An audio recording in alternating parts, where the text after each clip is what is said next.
Hay un tema que viene de lejos y es la penetración, la infiltración de dinero sucio, dinero del narcotráfico en la campaña política. Pero recientemente, vamos a hacer el corte de las últimas elecciones hacia acá, se han revelado casos que han movido a preocupación, con admisiones incluidas de candidatos que llegaron a eso porque compraron esa candidatura. Además, no hay claridad, no hay finanzas claras en los partidos. A propósito del tema, nosotros, y que estamos en un año preelectoral y que se calienta la pista política, que arranca la campaña, que estamos próximos a elegir candidatos en las primarias de octubre, vamos a traer el tema del lavado de activos, de dinero en las campañas electorales. Para ello hemos invitado a Ramón Mella. Él es economista, especialista en prevención del lavado de activos y gestión de riesgo. Y del otro lado, a un abogado catedrático, amigo de la casa, Manuel Fermín Cabral, hombre de las aulas, pero también de los tribunales de la República. Ellos conocen el tema, pueden hablar del tema, porque ya ha llamado la atención que en la ley de lavado de activos y contra el terrorismo no se incluyó a los partidos, no son sujetos obligados. Pero hay quienes dicen que no solamente deben estar los partidos, sino que deben estar los candidatos y hasta los precandidatos. Debe cubrirlo esa sombrilla. Vamos a hablar de la penetración del lavado de activos en los partidos políticos. Buenos días, caballeros. Buenos días. Gracias por la invitación. Sí. Vamos a comenzar con Roberto, que puede darle una perspectiva aproximada. ¿Cómo no? Con mucho gusto. Ante todo, agradecerle por la invitación. Me honra estar aquí junto con usted y también con un amigo, Fermín, abogado. Comencemos con la parte de la posibilidad de que sean sujetos obligados. Realmente eso es algo que yo particularmente entiendo que debe de ser descartado. Porque la naturaleza de un sujeto obligado no parte de qué tanto utilizan los dueños de empresas de cierta actividad para lavar activos, sino de qué tan vulnerable es esa actividad para blanquear. Es decir, qué tan fácil es para mí, para cualquiera de nosotros, ir a un partido político, entregar dinero y que el partido político me entregue otro activo a cambio. Para aplatanar eso y decirlo de una forma muy simple, si yo voy a un banco y hago un depósito bancario, producto de la corrupción, del narcotráfico, yo recibo a cambio un activo, que es una acreditación en cuenta, una cuenta corriente o ahorro. Yo puedo transferir eso y convertirlo en un certificado de inversión. Puedo el certificado de inversión irlo y aportarlo en un fideicomiso. Con el fideicomiso comprar una flotilla de vehículos. Vendo la flotilla de vehículos y lo llevo a un partido político. La pregunta es, ¿qué recibo a cambio? ¿Cuál es el activo que recibo donde yo puedo mantener el proceso de blanqueo y ocultamiento de ese ilícito? Entonces, cuando esa pregunta no está bien respuesta, debemos de ocultar y debemos dejar de lado la figura del sujeto obligado, que es creado porque en su buena fe, en su buen actuar, puede ser utilizado para el lavado de activos. El partido político. Sí. Bueno, pero pareciera también que estamos hablando de otra república, porque en República Dominicana, al menos, es una práctica común que muchas personas que tienen fórmulas o fondos con orígenes espurios vayan a la política como una manera de transparentar o introducir en el sistema financiero fondos que la gente se pregunta de dónde salen. Y esto no lo estamos diciendo nosotros, esto lo han dicho las autoridades, esto lo ha dicho el Ministerio Público, que el partido político o la actividad política se utiliza para lavar fondos o para darle una cara distinta a fondos que no se sabe de dónde llegan. Verbigracia, la DEA, se ha llevado de República Dominicana una cantidad indeterminada de personas que participaron en política y que su actividad económica conocida, al menos por las autoridades estadounidenses, es el narcotráfico. Y del narcotráfico, bueno, pues tú buscas cuáles son todas las actividades precedentes de los fondos que han utilizado. Entonces, ¿cómo se puede divorciar una cosa de la otra? No es posible decir que alguien que trabaja de manera transparente, que se dedica a vender productos o servicios, puede de la noche a la mañana utilizar 2.000, 5.000 millones de pesos en una campaña política. Que para una candidatura a diputado usted tenga que aplicar 200 millones de pesos, 70, 80, 160 para una candidatura política cuando usted físicamente no resiste una auditoría. Que para una campaña presidencial se gaste más dinero que la mitad del presupuesto nacional. Entonces, hay preguntas que son quizás de origen muy básico y quizás técnicamente tú como economista puedas decir, bueno, esto tiene una vuelta que analizada orgánica y organizadamente nosotros podríamos decir no deberían recibir dinero sucio, pero en la práctica, fuera de esa organización económica, la realidad es, dicho por las autoridades estadounidenses, la DEA, el Departamento de Justicia y el Ministerio Público Dominicano, que el dinero de la droga se utiliza en la campaña política dominicana. Claro. Mira, lo que pasa es que eso debe de ser atendido de otra forma. La solución no es convertirlo en sujeto obligado. La solución es, y ahí Fermín podría ampliar sobre el tema, perseguirlo por la vía penal sobre aquellas acciones. Si nosotros no vamos a la ley de partido, si se le diera cumplimiento a esto, me permito aquí que traiga un chivo. Sí, saque su chivo. El artículo 64 habla de las contribuciones ilícitas y uno de los acápites dice los aportes provenientes de personas físicas o jurídicas vinculadas a actividades ilícitas. Está allí como considerada como aportaciones ilícitas. Pero también dice los aportes que no pueden determinar su procedencia u origen. Y si te va a la parte de controles, esto en sus artículos subsiguientes habla inclusive de una unidad especializada, esto se me frizó, disculpen, ok. Habla en el sistema contable, habla de una unidad especializada de control financiero, el cual debe de enviarse todas las operaciones, todos los libros, documentos rubricados y sellados. O sea, aquí se habla de una unidad especializada de control financiero que prácticamente tiene el control de todos los gastos e ingresos que tiene un partido político. Que debería funcionar. Debería de funcionar y tiene más poderes que la unidad de análisis financiero, que es la que supervisa a los sujetos obligados. Pero eso me da la obligados. ganario, porque ahora mismo no funciona, por ejemplo. Bueno, Pero entonces, quizá precisamente... Escúchame, déjame reformularte la pregunta, Manuel Fermín. Está bien que no lo haga sujeto obligado. Correcto. Pero ¿dónde está el retorno? Está comprando poder, influencia y hasta inmunidad. Así es. Por aquello de que solo infraganti. ¿Es relativo el tema? Sí. Sí, porque yo creo que una cosa es que el partido político sea un sujeto obligado y otra cosa es que, en definitiva, el crimen organizado se haya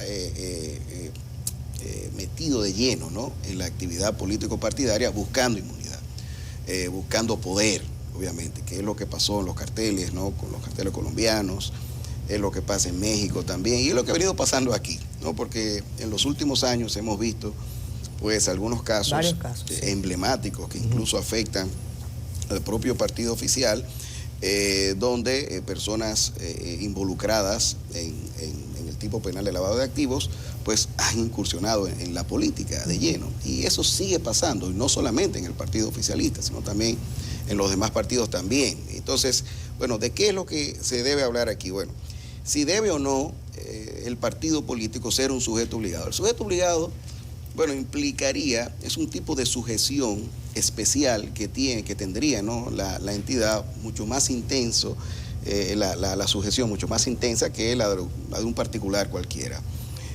Se discute si en efecto, como bien dice Roberto, ¿qué obtiene una persona que va a lavar dinero? Porque no obtiene nada en principio. Ahora, sí obtiene el capital político, ¿no? Entre comillas, Exacto. lo que pasa es que Ahí viene el compra capital poder. político. Ahí viene el capital Lo que pasa es político. que eso es intangible. Claro, que es un intangible. Hasta que es tangible. Ahora, ¿qué Es exactamente? intangible hasta que es tangible. Ahora, ¿qué podemos lograr? Bueno, primero hay un proyecto de reforma, ¿no?, donde se discute y con Roberto lo conversábamos hace un poco fuera del aire y se hablaba, bueno, de que si se incluyen o no a los sujetos obligados. La verdad es que actualmente la ley 155-17 permite que el Comité Nacional de Lavado de Activos, que es dentro de la organización administrativa que diseña y ejecuta las políticas públicas de lavado de activos, existe el comité que este Comité Nacional de Lavado de Activos, que está integrado por el ministro de Hacienda, por el Procurador General de la República, entre otros funcionarios, ese comité tiene la facultad de determinar, de añadir otros sujetos obligados. Hay sujetos obligados que son financieros y otros que son no financieros. Por eso es que le han enviado una carta al ministro de Hacienda, varias organizaciones la semana pasada. Por ejemplo, claro, exacto, hablando de esa posibilidad, ¿no? Porque, y no hay que modificar la ley para eso. Ahora, ¿qué debemos nosotros tener en cuenta? Lo que tenemos, hay que cumplirlo. Esa unidad de análisis que está en la Junta Central Electoral, pues hay que ponerla en operación. La ley electoral también, aparte de la ley de partidos, que tiene controles muy eficaces, yo creo que si se llevan a la práctica para controlar, sobre todo por la parte contable, ¿no? Que obliga a los partidos a llevar libros de contabilidad, a llevar una contabilidad organizada, ¿no? Pero también la misma ley electoral, dentro de las sanciones administrativas que se permiten, está la pérdida, por ejemplo, del financiamiento público, pero también la inadmisibilidad de las candidaturas cuando se verifica que el partido ha recibido contribuciones de fuentes ilícitas, e incluso establece que eso es independiente de que los miembros, los dirigentes del partido puedan ser imputados por lavado de activos. Hay una posibilidad, eso está en el artículo 280, numeral 10 de la ley 15-19. Ojo, el partido político no ha sido incluido dentro de esas personas jurídicas que puedan ser imputables directamente por lavado de activos. Entonces, ¿quiénes?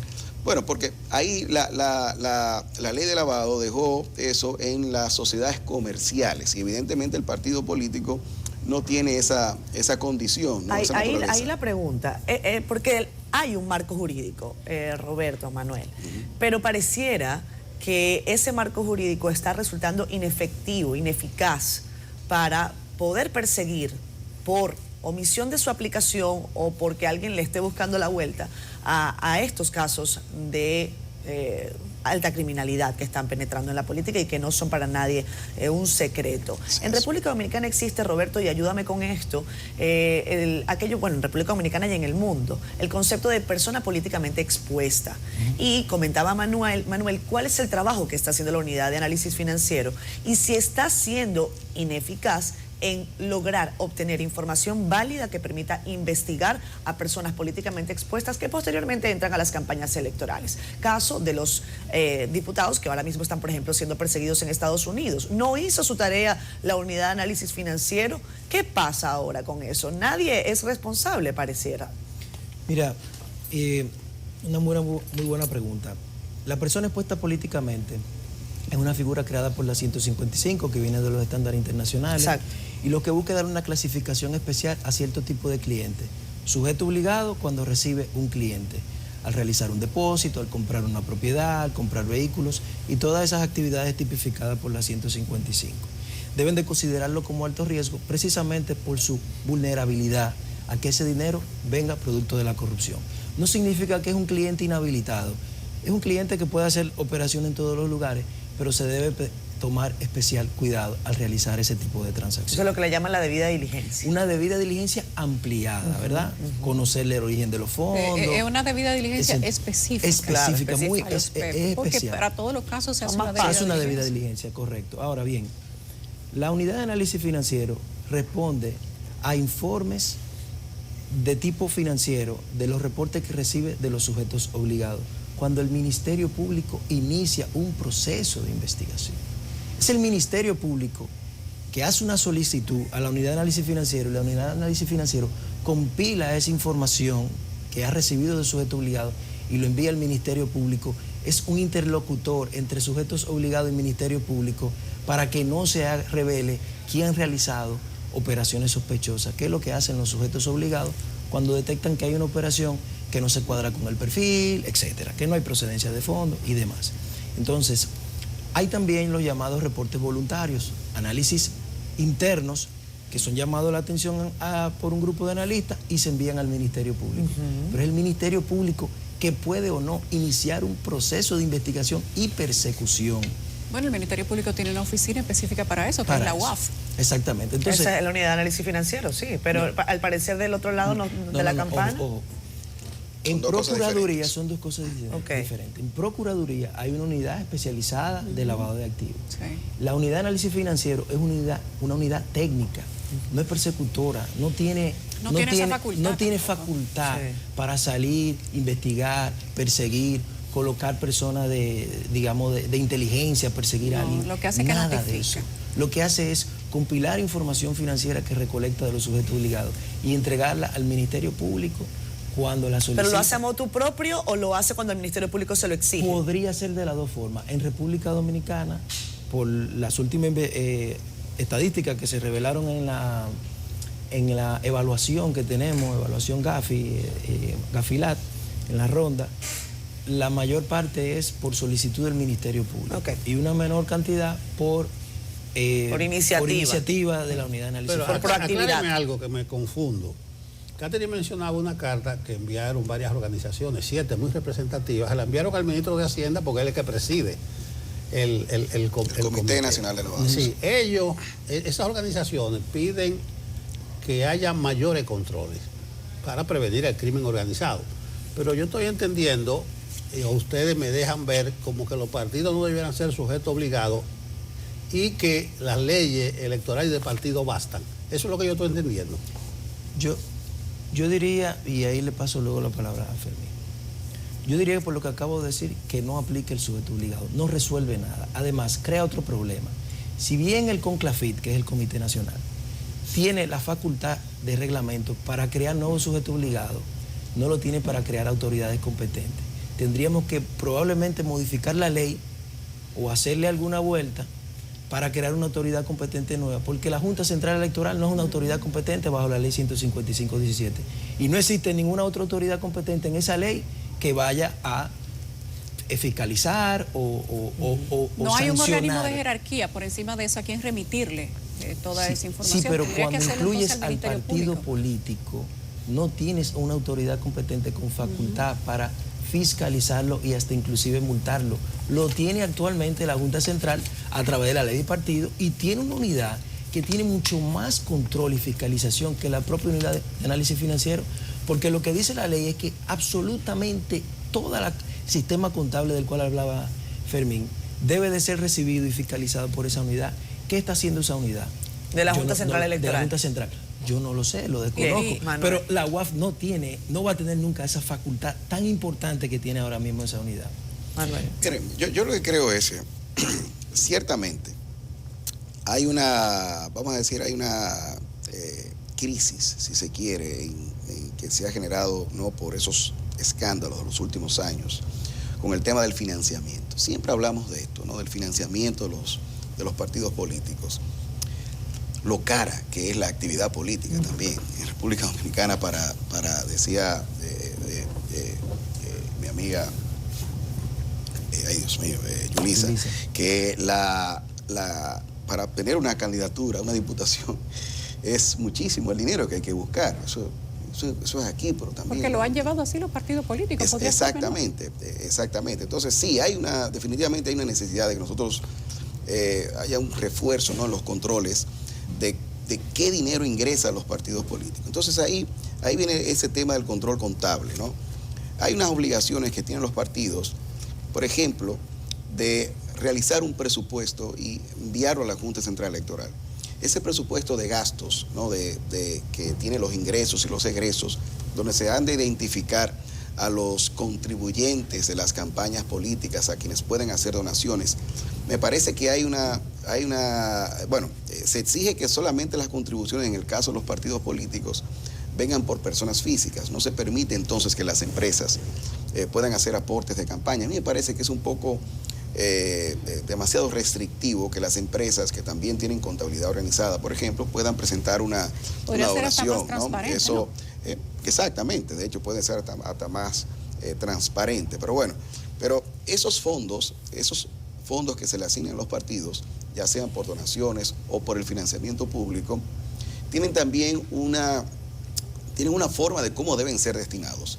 Hay un 10% que se ha de dedicar a la formación de sus cuadros dirigenciales, de sus miembros, un 50% que son los gastos corrientes, ¿no?, de alquileres, de locales, sueldos, etcétera.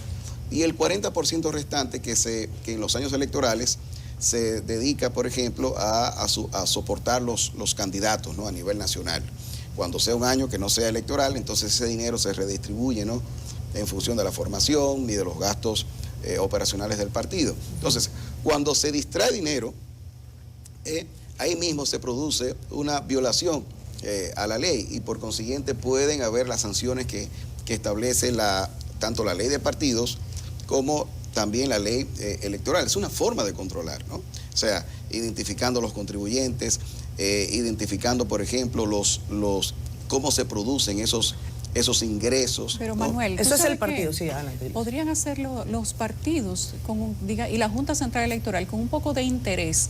También podrían hacerlo, incluso sin tener una ley, sin tener un reglamento. Si usted quiere claro, que entre a sus filas solamente personas correctas, eso no es tan difícil. Usted podría hacer una depuración de cuáles son los perfiles de las personas que van a ingresar a su partido o a sus candidatos. Y la ley de partido lo establece. De alguna manera, la ley de diligencia queda implícita. Cuando quieren identificar si son ilícitos o no, los pero ingresos, lo averiguan del partido contrario y no lo averiguan del de ellos. No, pero precisamente, o sea, si yo quiero evitar una sanción que inclusive puede llegar a lo penal y te dicen que se considera un ilícito el dinero que proviene de fondos que no tienen procedencia lícita, implícitamente, ¿cuál es la solución a eso? La debida diligencia. O sea, yo no necesito convertirlo en un sujeto obligado para que hagan debida diligencia de donaciones. De hecho, ¿qué tú tienes en la ley de partido? La necesidad de que sea transparente, de que sea inclusive publicado en sus páginas web quiénes son las personas que donan. ¿Qué hace la ley 155? Dice, no, la información de los clientes debe ser protegida, la confidencialidad. Entonces, si lo llevamos al sujeto obligado, es conveniente porque estamos protegiendo esa información.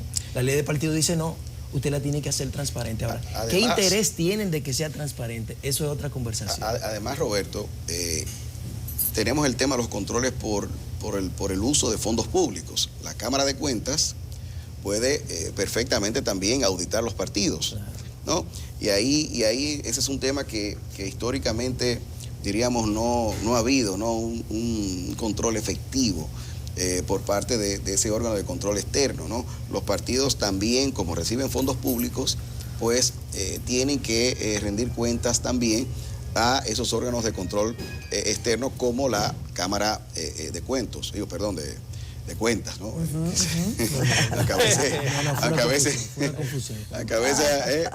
Decían eso pues en algún momento. Pero bueno, sí, hay una necesidad, yo creo, de reforzar los controles y en eso yo creo que la Junta Central Electoral, a propósito de este nuevo certamen que se avecina, sí, pues sobre todo con los fondos públicos, el tema de la publicidad estatal, por el tema de las inversiones públicas en tiempos de campaña.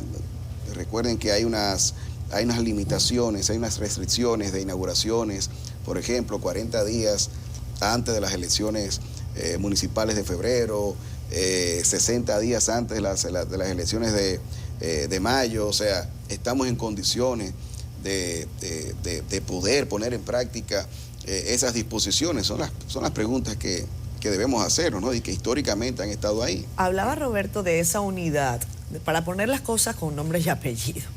Porque así como hemos dicho, la unidad de análisis financiero hace esto o aquello, la Procuraduría puede hacer esto o aquello, los partidos pueden hacer esto o aquello. Dentro de la Junta Central Electoral, esta unidad que se ha identificado como la más idónea para revisar hasta en el momento en el que se sometan candidaturas, incluso mucho antes, con el sometimiento de los presupuestos de los partidos, ¿qué no está haciendo bien y qué puede mejorar, quizás sin modificación de ley? Yo creo que hay que ver ahora, ¿no? Yo creo que son de los retos que tiene la actual composición de la Junta Central Electoral. En el pasado, por ejemplo, hubo una omisión, ¿no? Que se vio, ¿no? Por parte de las pasadas autoridades. Hay una Procuraduría especializada también, ¿no? Adscrita al Ministerio Público, sí, que también debe jugar. ¿Cómo se llamaba la procuradora? Se tardó tanto hablando de eso. Porque hay un catálogo importante, ¿no? de tipos tanto penales como sanciones administrativas que están contempladas en la ley de régimen electoral, Y en la parte penal es que se incluyen muchas de estas cosas, ¿no? Por ejemplo, el soborno a los electores. Es una cosa que lo vemos nosotros a diario. Un soborno que se da a veces no únicamente en los partidos oficialistas, sino también los mismos partidos de oposición que a veces lo hemos normalizado, tienen, hemos hecho chistes con eso. Que es lo que le llaman la compra de cédulas. La compra de cédulas, ¿no? Que no es otra cosa. Que no es un tema de una cosa extraña, porque la gente dice, bueno, voy y le compro la cédula. ¿Pero qué se hace con la cédula, no? Imagino que es lograr la abstención, ¿no? Claro. Lograr que esa persona no vote, porque seguro lo identifican dentro del padrón, padrón de claro. otro partido, no sé cómo, porque la verdad que los padrones son tan desorganizados, diríamos, en los partidos políticos. Sí, si nos pero ponemos bueno, a sumar todos los padrones hoy, tenemos más personas correcto, militantes que dominicanos en el país. Correcto. Es así, pero eso se ve, incluso hay videos que se ven en las campañas durante los días de votaciones de una persona que se para y de repente empieza a repartir dinero.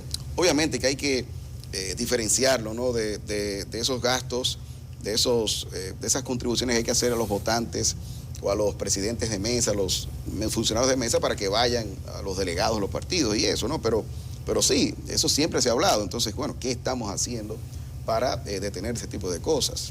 Yo pienso, y complementariamente a eso, poner esa unidad, tal como lo está la unidad de análisis financiero, funcional, con técnicos, con analistas, con auditores forenses, contadores, sistema de filtrado, de generación de alerta, o sea, algo que realmente utilicen esa data que supuestamente deben de recibir de los partidos políticos para detectar situaciones. Claro. No, la ley está. Ahora, ¿qué puede ser muy interesante que viene de la ley 155 y ha estado siendo utilizado en el marco público, en el contexto público? El oficial de cumplimiento público, que se creó en el contexto de compra y contrataciones. Crea esa figura, da la independencia a esa unidad, da la independencia a esa figura como se concibe para los sujetos obligados, como se concibe para compra y contrataciones dentro de un partido político, para que envíe los reportes de violaciones a la debida diligencia. Que se le establezcan consecuencias de no hacerlo. Exactamente, como ocurre con la 155. Eso sí puede ser una propuesta muy interesante, que yo no la vi en la ley de partidos, que se está utilizando en compra y contrataciones y que funciona muy bien para los sujetos obligados. Bueno, en resumen, esa ley también es contra el terrorismo. Sí. Hay que decir eso. Y Estados Unidos presionó mucho para la aprobación de esa ley. Correcto. Prácticamente la impuso. Pero lo cualitativo en esta conversación es que el crimen organizado ha permeado todo esto. Sí. Yo creo que la enseñanza es reforzar los controles y establecer normas, porque realmente estamos hablando de hechos concretos. Yo dije, no casualmente, admitidos al principio, o sea, no es que se está diciendo y se está rumorando, está concreto. Y Yulisa dice, la DEA pasa meses, echa para allá y allá negocia. Efectivamente, entonces está pasando algo. Estamos hablando también de cargo de elección popular, porque no estamos refiriendo a que metan a todo el mundo. Claro. Yo me quedé con mi duda de si debieran ser sujetos obligados, de si son suficientes las leyes de partido. Le pusieran la mano, porque imagínate, no iban a molar cuchillo. No, y además es un tema de las consecuencias, Manuel y Roberto. Yo creo que ya estamos terminando, pero comentabas que ahora mismo la ley electoral faculta para que se establezcan sanciones. Sí, claro. Pero ¿quién le pone la cascabel al gato? Esa no ha ocurrido ni siquiera la primera sanción. No ha ocurrido ni siquiera un indicio de que eso podría pasar, que genere del otro lado de la acera partidos políticos que también, poniéndolos como gente buena y santa, diga, ¿ustedes saben qué? Nos conviene, como decía Roberto, tener un oficial de cumplimiento para evitar esto. Pero es como que ¿quién le pone la cascabel al gato? Le toca a la Junta dar un ejemplo. Yo creo que hay que confiar en las autoridades, ¿no? La figura, por ejemplo, de un Román Jaques que hay que decirlo, ¿no? La ciudadanía tiene grandes esperanzas en que el proceso electoral venidero, pues, por fin veamos una Junta Central Electoral mucho más proactiva, ¿no? En ese tipo de cosas. Y el caso de en la unidad de análisis financiero, hay una persona, Eileen Guzmán, que es una persona que en lo particular me llena de mucha satisfacción que al Estado vayan personas como ella, ¿no? En posiciones claves como esta. Son personas totalmente desvinculadas de la actividad política. Exacto. Y eso es algo muy, pero muy importante, ¿no?